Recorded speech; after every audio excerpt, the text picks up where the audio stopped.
नाज़रीन, ईरान के ड्रोन्स और मिसाइल्स के हवाले से नए जो नंबर्स हैं वो सामने आ रहे हैं और इतने बड़े नंबर्स के अंदर ईरान ने ड्रोन्स और मिसाइल एक्वायर कर लिए हैं कि ईरान को रोकना अब अनस्टॉपेबल है। और यही वो वजह है कि ईरान जो अपनी कन्वेंशनल पावर के ऊपर भी बहुत ज़्यादा कॉन्फिडेंट है और बार बार ये कहता है कि वो न्यूक्लियर नहीं बनाना चाहता और न्यूक्लियर जब वो नहीं बनाएगा तो न्यूक्लियर पावर से लड़ने जा रहा है ईरान, लेकिन उसके बावजूद वो न्यूक्लियर बनाने के लिए अभी भी तैयार नहीं है। तो उसकी वजह क्या है, क्या ऐसा कॉन्फिडेंस? तो जो उनकी कन्वेंशनल ताकत है वो अब इतनी ज्यादा बढ़ गई है कि उस कन्वेंशनल ताकत को भी ये न्यूक्लियर पावर्स और दुनिया की बड़ी पावर जो वो रोक नहीं सकती है। नाज़रीन, जो ताज़ा तरीन एस्टीमेट सामने आ रहा है उसमें यह बताया जा रहा है कि ईरान के जो ड्रोन्स हैं वो 50,000 से भी ज्यादा हो चुके हैं। ईरान 50,000 से ज्यादा ड्रोन्स उनके पास हैं और इससे पहले नाज़रीन जो एस्टीमेट बताया गया था वो 5,000 से 10,000 था। अच्छा, 5,000 से 10,000 ड्रोन्स का मतलब भी यह है कि वो भी रोके नहीं जा सकते हैं। अगर वो इजराइल पर, अमेरिका के ऊपर फायर होंगे तो कैसे रोकेंगे? यानी अमेरिकी बेसेस उसका कैसे दिफा करेंगे? इजराइल 5 से 10,000 ड्रोन्स का कैसे दिफा करेगा? तो वही बहुत ज्यादा नंबर्स हैं। मतलब किसी जंग में अमेरिका और इजराइल को यह सामना नहीं करना पड़ा कि आगे से सैकड़ों और हजारों ड्रोन्स उनके पर फायर हुए हों और उन्होंने उसको रोक लिया हो, पॉसिबल ही नहीं है। तो वो 5-10,000 तो पीछे रह गए। अब ये जो नंबर्स हैं वो 50,000 से ज्यादा आ रहे हैं। तो अब आप मुझे बताइए कि इतने ज्यादा ड्रोन्स अगर ईरान के पास हैं, चलिए इसको भी छोड़ें, अगर 50% भी इस एस्टीमेट के जो रीजनल एस्टीमेट है सामने आ रहा है, तो अगर 50% भी ड्रोन्स ईरान के पास हैं इस नंबर्स के मुकाबले में, तो भी वो अनस्टॉपेबल है। अच्छा, इंटरेस्टिंग बात यह है कि ईरान की एक्चुअल कैपेबिलिटी क्या है ये इजराइल और अमेरिका को पता ही नहीं है। और यही इस चीज का फर्क है। इसमें फर्क यह है कि इजराइल और अमेरिका की एक्चुअल ताकत क्या है इसका पता ईरान को है। अमेरिका अल्टीमेटली क्या कर सकता है, इजराइल क्या कर सकता है, क्या तबाही मचा सकता है, उससे लड़ने के लिए उनको क्या चीज चाहिए, ये ईरान को पता है। ईरान ने सर्वाइव कैसे करना है ये ईरान को पता है। लेकिन ईरान की एक्चुअल ताकत क्या है, उसके मिसाइल्स क्या कर सकते हैं, उसके ड्रोन्स क्या कर सकते हैं, उसके स्ट्रेट ऑफ हॉर्मुज़ वो कैसे बंद करेगा और उसका नतीजा क्या, इसका पता इनके पास एक्चुअल एस्टीमेट नहीं है। तो ये सबसे बड़ा फैक्टर है कि आप जिसे लड़ने जा रहे हैं आपको उसकी एक्चुअल ताकत का ही पता नहीं है। एक्चुअल जो नंबर ऑफ मिसाइल्स हैं, ड्रोन्स हैं, इनको पता नहीं है। और ईरान को तो पता है इनके पास कितने जेट्स हैं, इनके पास क्या कुछ है, इनके कितने वॉरशिप्स हैं, कितने एयरक्राफ्ट कैरियर हैं। तो अच्छा, ये तो हो गए ड्रोन्स और मिसाइल्स के हवाले से भी तफसीलात सामने आ रही हैं। ईरान के जो मिसाइल्स हैं वो बहुत जल्द 10,000 के करीब जब वो पहुंचने जा रहे हैं। 10,000 मिसाइल्स, इसका मतलब यह है कि मतलब इसकी कोई माजी में मिसाल ही नहीं है। कोई अगर अमेरिका अपना मेन लैंड से भी सारा एयर डिफेंस उठाकर मिडिल ईस्ट में ले आया ना, अगर यूरोप के जिस मुल्क में एयर डिफेंस सिस्टम डिप्लॉय है वो सारे का सारा अपने मेन लैंड से उठाकर भी मिडिल ईस्ट के अंदर डिप्लॉय कर दें, तो भी इतने ज्यादा ड्रोन्स और इतने ज्यादा मिसाइल्स को कोई रोक ही नहीं सकता है। यानी पूरे प्लान इन्होंने जिस को दिया हुआ है, साउथ कोरिया से, ऑस्ट्रेलिया से और भी जहां पर इन्होंने एयर डिफेंस सिस्टम डिप्लॉय किए हुए हैं, वो सारे भी उठाकर ये लेकर आ जाएं, तो भी इतने ज्यादा ड्रोन्स और मिसाइल्स को वो किसी सूरत जब वो रोक नहीं सकते हैं। तो अब क्या करेंगे? यानी ये एक ऐसी जंग साबित हो सकती है जिसका सबसे बड़ा बैकलैश अमेरिका को आ सकता है और ये एंड ऑफ द एम्पायर हो सकता है। ये चीजें अब ज्यादा जब सामने आ रही, नेतन्याहू और ट्रंप की मुलाकात अगले 48 घंटों के अंदर जब वो होने जा रही है, जिसमें नेतन्याहू ट्रंप को ब्रीफ करेगा कि हमने ईरान पर अटैक कैसे करना है। लेकिन जो एप्स्टीन का नाज़रीन मामला है वो बहुत सारे ओहदेदारों के ओहदे निकल रहा है, एम्बेसडर्स के और बहुत सारे। लेकिन अब जो हेड ऑफ द गवर्नमेंट्स हैं वो भी इसके ज़ेरे ताब आ रहे हैं। और जो सबसे बड़ी खबर सामने आ रही है कि बरतानिया के जो प्राइम मिनिस्टर हैं वो अंडर प्रेशर आ गए हैं कि वो रिजाइन करें। जाहिर है अगर ये होता है तो ये इसका सबसे बड़ा नतीजा होगा कि ठीक है, एम्बेसडर्स रिजाइन कर रहे हैं, बाकी कैबिनेट मेंबर्स कर रहे हैं, वो ठीक है। लेकिन बरतानिया का प्राइम मिनिस्टर रिजाइन कर जाए एप्स्टीन स्कैंडल के नतीजे में, तो आप फिर सोचिएगा ये क्या हुआ। तो ये प्रेशर अब आ रहा है और विद इन डेज बरतानिया के प्राइम मिनिस्टर जो हैं उनको रिजाइन करने के लिए जब प्रेशराइज किया जा रहा है। इसी दरमियान जो यूक्रेन का फ्रंट है वहां पर एक नई एस्केलेशन देखी जा रही है। रशिया ये कह रहा है कि वेस्ट जो है, नेटो बेलारूस के अंदर रिजीम चेंज करना चाह रहा है। अब जो रशिया के बड़े इत्तेहादी हैं, पहले यूक्रेन और बेलारूस दो सबसे बड़े इत्तेहादी थे इस बॉर्डर के ऊपर। यूक्रेन में उन्होंने रिजीम चेंज किया जिसका नतीजा यूक्रेन जंग की सूरत में निकला। अब यहां पर सबसे बड़ा जो रशिया का इत्तेहादी है वो बेलारूस है, उनके बॉर्डर्स के ऊपर वो इकलौता इत्तेहादी जो वो रशिया का बचा हुआ है। तो अब ये बेलारूस के अंदर भी रिजीम चेंज की कोशिश कर रहे हैं, और अभी ज़ेलेंस्की ने वर्ल्ड इकोनॉमिक फोरम के ऊपर ईरान में रिजीम चेंज की बात की और बेलारूस के अंदर रिजीम चेंज की बात की। तो वैसे नेटो जो है रशिया के जो इत्तेहादी हैं, जो रशिया को सपोर्ट कर रहे हैं, उन मुल्कों में रिजीम चेंज करना चाह रहा है, यानी बेलारूस में, यानी कि ईरान में। तो यही वो इकदाम हैं जो मजीद आलमी मंजरनामे को और ज्यादा धुंधला करेंगे और ज्यादा डिस्टेबलाइज करेंगे और मामलात को सुलह सफाई की तरफ नहीं बल्कि आलमी जंग की तरफ जब धकेल सकते हैं इन मुल्कों में रिजीम चेंजेस जब वो करना। ऑलरेडी एक जंग जब रुक नहीं रही बल्कि उनमें मजीद डिस्टेबलाइजेशन करना। तो ये तमाम सूरत हाल आपके साथ शेयर करेंगे। सबसे पहले नाज़रीन जो दो बड़ी डेवलपमेंट सामने आ रही हैं ईरान के ड्रोन्स और मिसाइल्स के हवाले से। अच्छा, जो एक्चुअल एस्टिमेट इस वक्त सामने आ रहा है और ये रीजनल एस्टिमेट है वो ये है कि 80,000 यूनिट्स हैं ईरान के पास वेरियस ड्रोन्स के। जो ईरान के पास ड्रोन का स्टॉक पाइल है वो 5 से 10,000 इनिशियल बताया गया था, लेकिन अब ये जो तादाद सामने आ रही है, recent reports and regional assessments suggest that Iran has significantly expanded its drone stockpile to estimated 80,000 units of various types। इसमें कई सारे ड्रोन्स हैं और इसमें ज्यादातर जो ड्रोन्स हैं वो शहीद टाइप ड्रोन्स हैं, इसमें सर्विलेंस ड्रोन्स भी हैं, इसमें कमखीजी ड्रोन्स भी हैं, इसमें दूसरे ड्रोन्स भी हैं। तो इन वास्ट रेंज ऑफ कम्बैट और रिकॉग्नाइजेंस जो ड्रोन्स हैं वो इसमें शामिल हैं और across all branches of the Iranian armed forces, यानी पूरी फौज के पास ये 80,000 के करीब, और नेवी, आर्म्ड फोर्सेस, ये सब। और ये लो कॉस्ट ड्रोन्स हैं और इसमें शहीद सीरीज के जो ड्रोन्स हैं वो ज्यादा है, यानी 80,000 में सबसे ज्यादा जो बड़ी तादाद के अंदर है वो शहीद सीरीज हैं। ये 5 से 6 तरह के ड्रोन्स हैं जिसमें लॉन्ग रेंज ड्रोन्स हैं, शॉर्ट रेंज हैं, सर्विलेंस के लिए हैं, स्ट्राइक कैपेबिलिटी डिफरेंट। इस पर हम पहले वीडियो बना चुके हैं कि शहीद ड्रोन्स में कौन कौन से उनके पास है। तो अभी जो एयरक्राफ्ट कैरियर के पीछे इन्होंने भेजा था वो इनका गजा वेरिएंट ड्रोन है और वो 35 घंटे तक फिजा में रह सकता है। तो वो इन्होंने एयरक्राफ्ट कैरियर के पीछे जो भेजा था। तो अब शहीद टाइप इनके पास सबसे ज्यादा ड्रोन्स है और इनको बनाया ही इस खास मकसद के लिए गया है। देखें, चूंकि ईरान न्यूक्लियर नहीं बना रहा है उसके बकौल, और ईरान ने आज तक बनाया भी नहीं है, अभी बना रहा है या नहीं बना रहा उसका मतलब यह कि वो नहीं बना रहा और वो बनाएगा भी नहीं। तो अभी तक ईरान ने शदीद खतरात के बावजूद उस पर जंग भी लॉन्च हो गई और उसने जब वो न्यूक्लियर नहीं बनाया तो फिर कुछ तो उसने अपने सर्वाइवल के लिए रखा ना, फिर अल्टरनेटिव क्या है अगर न्यूक्लियर नहीं है तो अल्टरनेटिव जो है उसने अपनी तरफ से इस पर काम किया है, यानी कन्वेंशनल टेक्नोलॉजी और कन्वेंशनल में ड्रोन्स, क्योंकि ड्रोन्स है वो अनस्टॉपेबल हैं। और फिर ड्रोन्स का फायदा क्या है, ये लो कॉस्ट हैं। बाकी ये जो टेक्नोलॉजी है ये तो बहुत महंगी है, बिलियंस ऑफ डॉलर्स की टेक्नोलॉजी है। एक का आप एयरक्राफ्ट कैरियर देखें, 13 बिलियन डॉलर का ये है। फाइटर जेट जाहिर है किसी ने दिया नहीं, तो वैसे भी बाकी टेक्नोलॉजी बहुत एक्सपेंसिव है। इसका फायदा यह है कि ये लो कॉस्ट है, 500 का ड्रोन है, 2000 का ड्रोन है। आप मुकाबले में अमेरिकी टेक्नोलॉजी देखें, एक इंटरसेप्टर फायर करने के लिए उनको $4 मिलियन का एक इंटरसेप्टर फायर करना पड़ता है, $4 मिलियन का। और इसमें पता नहीं कितने 100 ड्रोन जो है वो बन जाएंगे, या हजारों ड्रोन बन सकते हैं, या सैकड़ों, जो भी है। तो लो कॉस्ट है और फिर इसकी टेक्नोलॉजी जो है वो ईरान ने हासिल कर ली।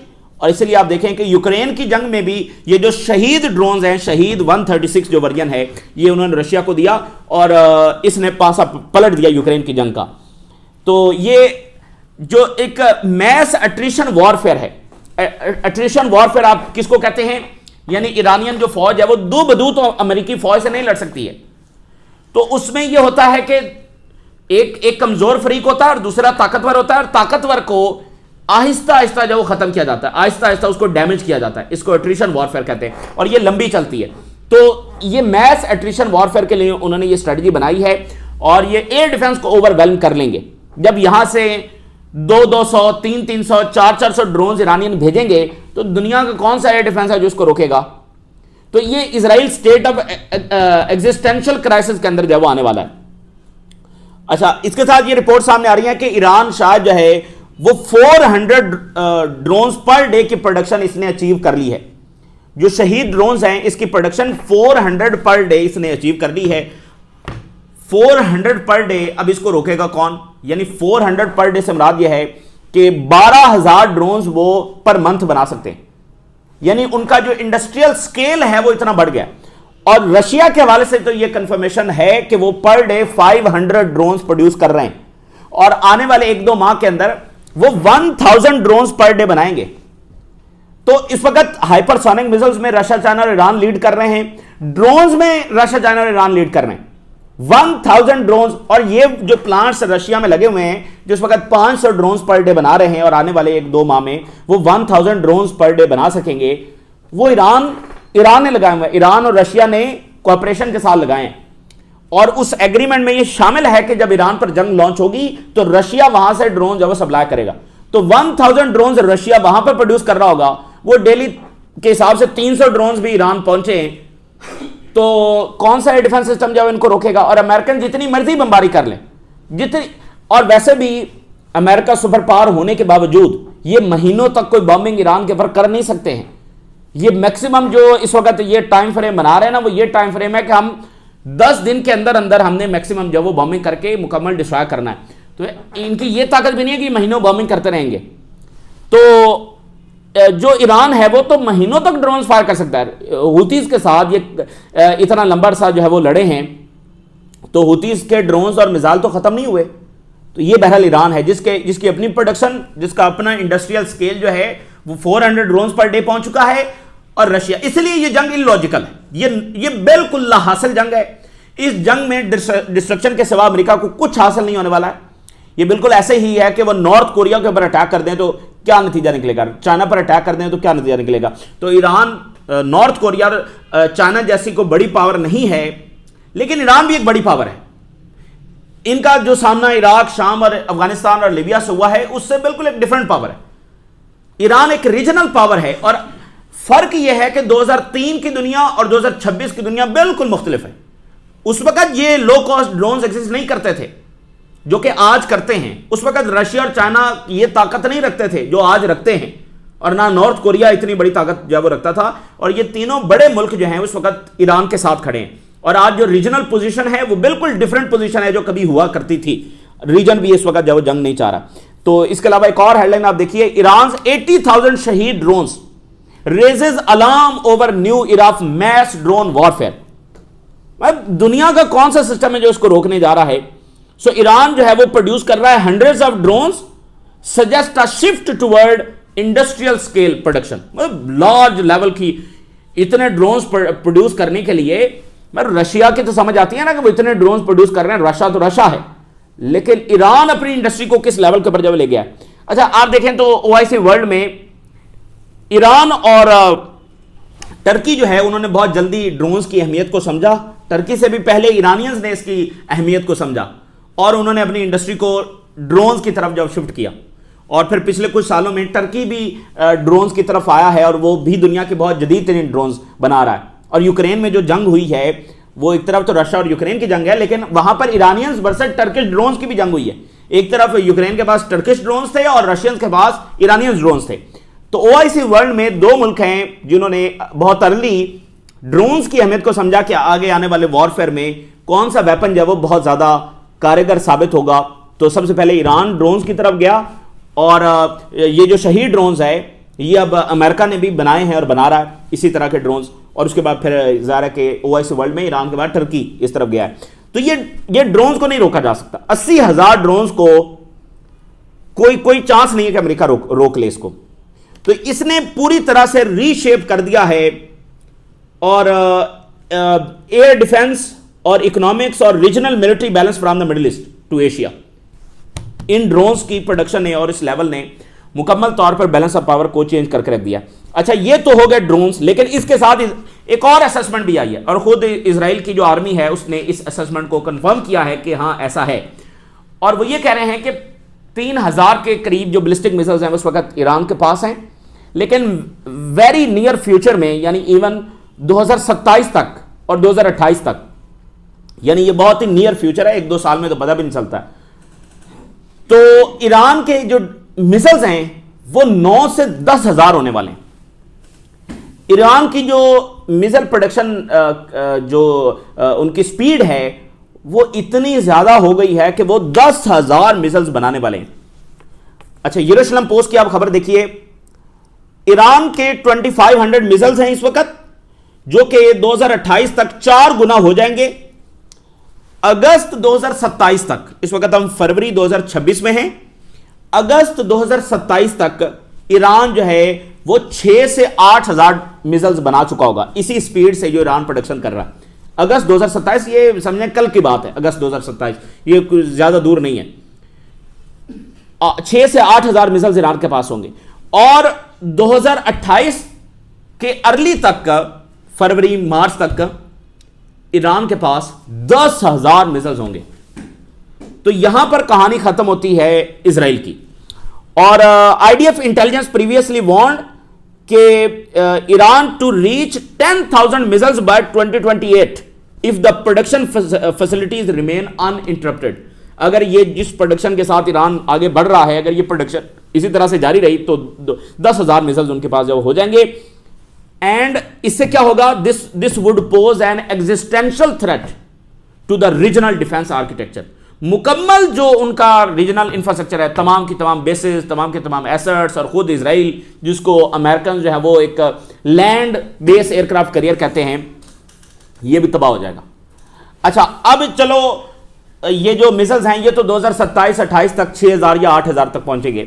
इस वक्त तो उनके पास 3,000 हैं कम से कम, ये 4,000 भी हो सकते हैं, लेकिन कम से कम 3,000 है। अच्छा, इन 3,000 को ये कैसे रोकेंगे? 3,000 को भी नहीं रोक सकते, इसको भी छोड़ दें। आप मुझे 80,000 ड्रोन्स का बताएं, इसको कैसे रोकेंगे? 80 को छोड़ें, 50,000 को कैसे रोकेंगे? और 50 को छोड़ें, 25,000 को ये कैसे रोकेंगे? तो इसलिए आपको ये जो बार बार हेजिटेशन नजर आ रही है अमेरिका की, बार बार रिकंसिडर हो रहा है, बार बार मीटिंग्स हो रही हैं, बार बार जनाब अली जो है वो डिफरेंट ऑप्शंस पेश किए जा रहे हैं, उसकी कोई तो वजह, उसकी वजह यह है, इसका क्या करना है, जो ईरान का रिस्पॉन्स है उसका क्या करना है। तो अगर उन्होंने ईरान के ऊपर अटैक किया तो इसका नतीजा बहुत उल्टा निकल सकता है। इसका नतीजा ये निकल सकता है कि American empire as an empire खत्म हो, इसका नतीजा ये निकल सकता है कि इजराइल की बदमाशी हमेशा के लिए खत्म हो, इसका नतीजा ये निकल सकता है कि ये जो अपार्थाइड स्टेट है ये कोलैप्स कर जाए। तो ये पहले पता चल जाएगा बहुत जल्द क्या होगा और क्या नहीं होगा। तो इसलिए अब इजराइल जो है वो अमेरिकन को उसने ये कहा है कि हम अकेले ईरान पर हमला कर देंगे, और उसकी लॉजिक वो ये अमेरिकन को बता रहे हैं कि ये जो प्रोडक्शन लेवल ईरान जारी रखे हुए है, अगर इसको ना रोका गया तो मिसाइल 10,000 हो जाएंगे। तो इसलिए इनकी जो मिसाइल फैक्ट्रीज हैं उनको तबाह करना फौरी तौर पर बहुत जरूरी है, इसलिए हम जो है वो हमला करेंगे। Israeli army leaders informed American counter parts that Israel will act alone against Iran when the time comes even without the approval of the United states. अमेरिकी अप्रूवल के बगैर ही हम हमला कर देंगे, जो कि ज़ाहिर है अकेले हमला ये कर नहीं सकते हैं, करेंगे तो उसका जवाब ले लेंगे। ईरान को इजराइल की कोई परवाह नहीं है, इजराइल से उनको कोई डर नहीं है, डर उनको अमेरिका से भी नहीं है, लेकिन ज़ाहिर है अमेरिका है तो उससे भी वो लड़ेंगे। लेकिन इजराइल का तो उन्होंने खाता खत्म कर दिया। आप समझ लें कि इजराइल की जो बदमाशी है वो तो उन्होंने उसकी बदमाशी निकाल दी है, इसलिए वो पुश कर रहा है अमेरिका को कि अमेरिका हमला करे। ये तो वो इस सूरत में कह रहे हैं कि अगर अमेरिका नहीं हमला करता तो फिर वो कह रहे हैं नहीं, फिर हम तो करेंगे। तो जब वो करेंगे ईरान उनको जब वो संभालेगा। अली लहरिजानी जो है नाज़रीन, वो कल ओमान का दौरा करने जा रहे हैं, मस्कत वो जाएंगे, बड़ा इंपॉर्टेंट दौरा है, यानी उधर इसी वीक जब मुज़ाकरात भी होने हैं। तो अली लहरिजानी जो है वो ओमान का दौरा करने जा रहे हैं, काफ़ी इंपॉर्टेंट ये विजिट है। ईरान की जो पार्लियामेंट है उसने सीक्रेट सेशन किया है, यानी पब्लिक सेशन नहीं हुआ, सीक्रेट सेशन किया है जिसमें मिलिट्री ऑफिशियल्स भी शरीक हुए हैं। तो उसमें उन्होंने चीज़ें जब वो डिस्कस की हैं, काफ़ी अनयूजुअल ये इवेंट है। और इसी दरमियान नेतन्याहू और ट्रंप की जो मुलाकात होगी, हैरिट्स ये बता रहा है कि details of potential military operation against Iran ये डिस्कस किया जाएगा और गजा इसमें डिस्कस होगा। तो नेतन्याहू कन्विंस करना चाह रहा है ट्रंप को। जो बरतानिया के प्राइम मिनिस्टर हैं वो इस वक्त शदीद प्रेशर में हैं, क्योंकि उनके जो बड़े आला अहदेदार हैं मेंडलसन, उनको उन्होंने अपॉइंट किया था और इल्ज़ाम ये आ रहा है कि केयर स्टारमर को पता था कि ये एप्स्टीन फाइल्स में हैं, लेकिन उसके बावजूद उन्होंने अप्रूव किया। तो अब चूंकि फाइल्स आ गई और उनका नाम निकल आया, तो इनका नाम नहीं है एप्स्टीन फाइल्स में, केयर स्टारमर का नाम नहीं है, लेकिन इन्होंने ऐसे अहदेदार अपनी कैबिनेट में और अपनी गवर्नमेंट में उनको अपॉइंट किया, ये जानते हुए कि ये एप्स्टीन फाइल्स में है। इसलिए वो अब एक रिवोल्ट टाइप सिचुएशन हो गई है लेबर पार्टी के अंदर।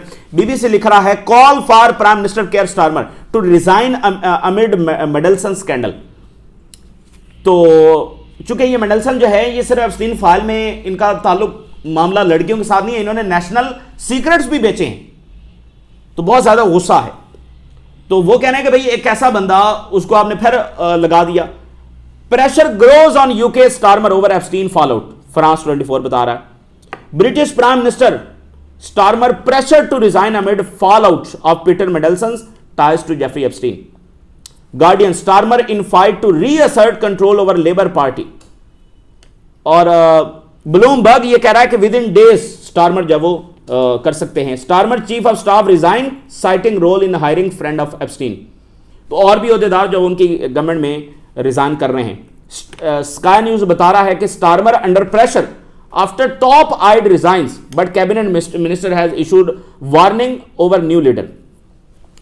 तो अगर बरतानिया के प्राइम मिनिस्टर वैसे तो वो ज़ाहिर रिजाइन नहीं करना चाहेंगे, और अभी इलेक्शन हुआ है और काफ़ी पॉपुलैरिटी के साथ वो आए हैं, तो उनका रिजाइन करने का कोई इरादा नहीं है। लेकिन अगर ये प्रेशर बढ़ता है, मतलब बरतानिया के प्राइम मिनिस्टर और स्कैंडल एप्स्टीन का और उसमें जो है वो अगर इनका इस्तीफा हुआ तो काफ़ी ज़्यादा मामला ख़राब होगा। लेकिन वो 49 फाइल्स तो अभी पड़ी हुए हैं, 49 बॉक्सेज अभी पड़े हुए हैं जो मुख्तलिफ मुल्कों से मुताल्लिक हैं। तो अगर वो सामने आए तो बहुत सारे मुल्कों की हुकूमतें गिर सकती हैं। अभी ये सिर्फ एक बॉक्स है जिसके डॉक्यूमेंट्स आए हैं, टोटल 50 बॉक्सेज हैं, और जो 49 बॉक्सेज हैं वो तो खास तौर पर हर मुल्क से मुताल्लिक हैं। वो बॉक्सेज इस तरह से बनाए गए हैं कि चूंकि तमाम दुनिया के ममालिक जब वो कंट्रोल हो रहे थे, तो 49 बॉक्सेज में अभी दुनिया से तो बहुत सारी गवर्नमेंट जब गिर सकती हैं, और ये स्कैंडल अभी जब लंबा चलेगा। और ये खुद ट्रंप की जो कुर्सी है उसके लिए भी बहुत ज़्यादा ये मतलब खतरा है कि ट्रंप को और रिपब्लिकन्स को कि ये उधर भी इंपीचमेंट हो सकती है।